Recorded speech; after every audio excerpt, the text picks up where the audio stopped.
தமிழால் இணைந்த தமிழ் இதயங்கள் அனைவருக்கும் எனது வணக்கம். நான் உங்கள் கேட்டியா. காலமே அலாரம் அடிச்சதும் அதை ஆஃப் பண்ணி வச்சுட்டு அப்பாடா இன்னும் ஒரு 5 நிமிஷம் தூங்கலாம்னு சொல்லி உங்களுக்கு தோணுதா? இல்ல எந்திரிக்கும் போதே உடம்பெல்லாம் ஒரே வலி, சோர்வு, அப்படி இல்ல தலையில ஏதோ பாரமா தூக்கி வச்சது மாதிரி ஃபீல் பண்றீங்களா?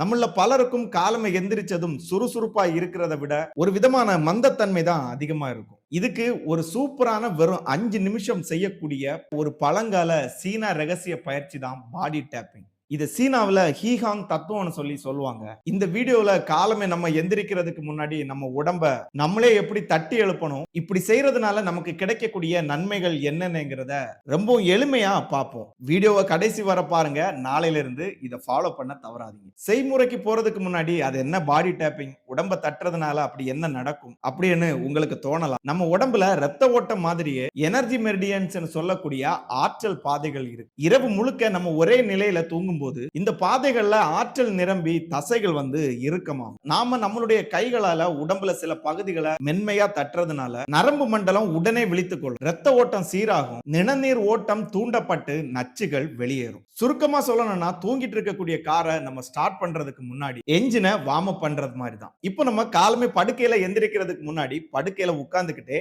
எப்படி செய்யறதுங்கிறத பார்க்கலாம். முதலாவது பாத்தீங்கன்னா உள்ளம் கைகளை சூடாக்குறது. முதல்ல படுக்கையில நிமிர்ந்து உட்கார்ந்துக்கோங்க. உங்களுடைய 2 கைகளையும் நல்லா இந்த மாதிரி வேகமா தேய்ச்சுக்கோங்க. உள்ளங்கைகள்ல ஒரு விதமான வெப்பம், அதாவது ஹீட் உருவாவதை உங்களால உணர முடியும். இந்த ஆற்றல தான் நம்ம உடம்பு முழுக்க செலுத்த போறோம். இந்த மாதிரி உள்ளங்கைகளை தேய்க்கிறது பாத்தீங்கன்னா ஒரு 30 வினாடி செஞ்சுக்கோங்க. ரெண்டாவதா பாத்தீங்கன்னா தலை மற்றும் முகம் டேப்பிங். இந்த டேப் பண்றதுக்கு நீங்க என்ன பண்ணணும்னு பாத்தீங்கன்னா உங்களுடைய விரல் நுனிகளை பயன்படுத்தணும். தலையோட உச்சி பகுதியில லேசா கொட்டுவது போல, அதாவது ரொம்ப அழுத்தி கொட்டிடாதீங்க, லேசா கொட்டுறது போல தட்டுங்க. அப்படியே நெற்றி, அடுத்து பாத்தீங்கன்னா புருவங்கள்ல இந்த இடத்துல தட்டுங்க. அப்புறம் பாத்தீங்கன்னா கண்களுக்கு வெளியில, அடுத்ததா பாத்தீங்கன்னா தாடை பகுதியில மென்மையா தட்டிக்கோங்க. அடுத்ததா பாத்தீங்கன்னா மூக்குக்கு கீழே, அப்புறம் பாத்தீங்கன்னா உங்களுடைய உதட்டுக்கு கீழே, இந்த மாதிரியான இடங்கள்ல தட்டிக்கோங்க. அதாவது மொத்தமா நீங்க ஒரு நிமிடம் தட்டினாலே போதும். இது மூளைக்கு போகக்கூடிய ரத்த ஓட்டத்தை அதிகரிக்கும். இன்னொரு விஷயம் சொல்ல மறந்துட்டேன். உங்களுடைய தலையில முகத்துல எல்லாம் டேப் பண்ணும்போது இந்த 4 விரல்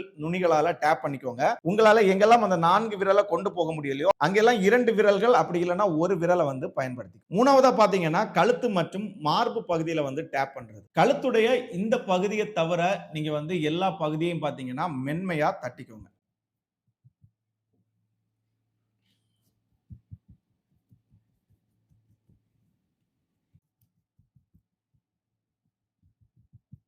அப்புறம் உங்களுடைய நெஞ்சு பகுதி உள்ளங்கையை லேசா குவிச்சு வச்சுக்கோங்க. இந்த மாதிரி வச்சுட்டு இந்த மாதிரி தட்டிக்கோங்க.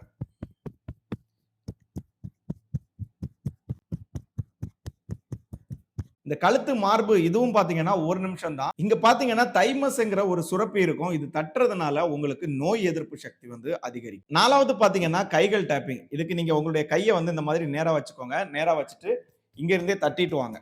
ஸ்லோவா தட்டிட்டு வாங்க.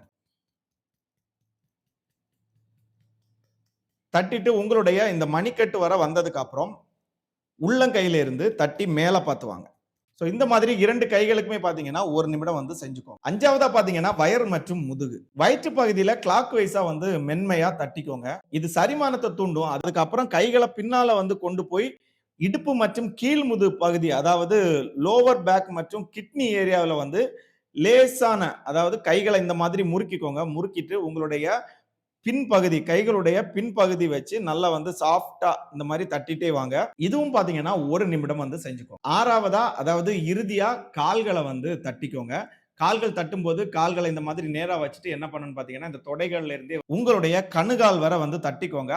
அதுக்கப்புறம் கால்களுடைய மேல் பகுதியில இருந்து உங்களுடைய தொடை வர மேல அந்த மாதிரி தட்டிட்டே வாங்க. சரி, தட்டுறதெல்லாம் இருக்கட்டும். தட்டுறதுனால என்ன நன்மைகள் கிடைக்குங்கிறது உங்களுடைய கேள்வியா இருக்கும். அது என்னென்ன நன்மைகள்ங்கிறத இப்ப நம்ம பாத்துறோம். உடனடி எனர்ஜி பூஸ்ட். டீ காஃபி குடிக்காமலேயே உடம்புல எனர்ஜி லெவல் அதிகரிக்கும். காஃபி குடிச்சா கிடைக்கக்கூடிய சுறுசுறுப்பை விட இது இயற்கையானதுங்கிறத புரிஞ்சுக்கோங்க. அடுத்ததா பாத்தீங்கன்னா ஸ்ட்ரெஸ் குறையும். அதாவது காலமே எந்திரிச்சதும் ஐயோ இன்னைக்கு என்னென்ன வேலை இருக்க போதோ, எவன் என்னென்ன வச்சு செய்ய போறானோ என்கிற பதட்டத்தை, அதாவது மார்னிங் ஆன்சிட்டியை குறைக்கும். மன அழுத்த ஹார்மோனான கார்டிசோலோட அளவை சமநிலைப்படுத்தும். நெக்ஸ்ட் முக்கியமானது க்ளோயிங் ஸ்கின், அதாவது அழகான பொலிவான சருமம் தரும். முகத்துல தட்டும் போது காலஜன் உற்பத்தி மற்றும் இரத்த ஓட்டத்தை அதிகரிச்சு முகத்துல இயற்கையான ஒரு பொலிவை தரும். நெக்ஸ்ட் பாத்தீங்கன்னா நிணநீர் சுழற்சி. இரவு முழுக்க நம்ம உடல்ல தேங்கின நச்சுக்களை வெளியேற்றுறதுக்கு இந்த அதிர்வுகள் பெரிதும் உதவும். அடுத்ததா ஃபோக்கஸ் அண்ட் கிளாரிட்டி, மனதை ஒருமுகப்படுத்துறது. மூளை சுறுசுறுப்பு அடைவதால அன்னைக்கு நாள் முழுக்க நீங்க எடுக்க போற முடிவுகள் எல்லாமே பாத்தீங்கன்னா தெளிவா இருக்கும், நீங்களும் சுறுசுறுப்பா இருப்பீங்க. கடைசியா ஒரு சில முக்கியமான விஷயங்களை சொல்லிடுறேன். நம்ம இந்த மாதிரி தட்டும் போது பலமா அடிக்க கூடாது. இது ஒரு மசாஜ் மாதிரி தான், ஏன் மசாஜ்னே வச்சுக்கோங்க. அதனால மென்மையா தான் இருக்கணும். வலிங்கிறதையே நீங்க ஃபீல் பண்ணக்கூடாது. அப்படி வலி வருதுன்னா அது தவறு. யாரெல்லாம் இது தவிர்க்கணும்னு பாத்தீங்கன்னா, எலும்பு முறிவு, கடுமையான காயங்கள் அல்லது கர்ப்பமா இருக்கக்கூடிய பெண்கள், இவங்க எல்லாம் பாத்தீங்கன்னா வயிற்று பகுதியில தட்டுறதை தவிர்க்கணும். வெறும் 5 நிமிஷம் தான். நாளைக்கு நீங்க படுக்கையில இருந்து எந்திரிக்கும் போது இதை ட்ரை பண்ணி பார்த்துட்டு உங்க உடம்புல என்ன மாற்றம் தெரியுதுங்கிறத கமெண்ட்ல தெரிவிக்க மறந்து. இந்த வீடியோ உங்களுக்கு பயனுள்ளதாக இருக்கும்னு நம்புறேன். எல்லாருக்கும் ஆரோக்கியமான காலை பொழுதாக அமைய வாழ்த்துக்கள். மீண்டும் ஒரு வீடியோவில் சந்திப்போம். அதுவரை உங்களிடமிருந்து விடைபெறுவது உங்கள் கேடிஆர்.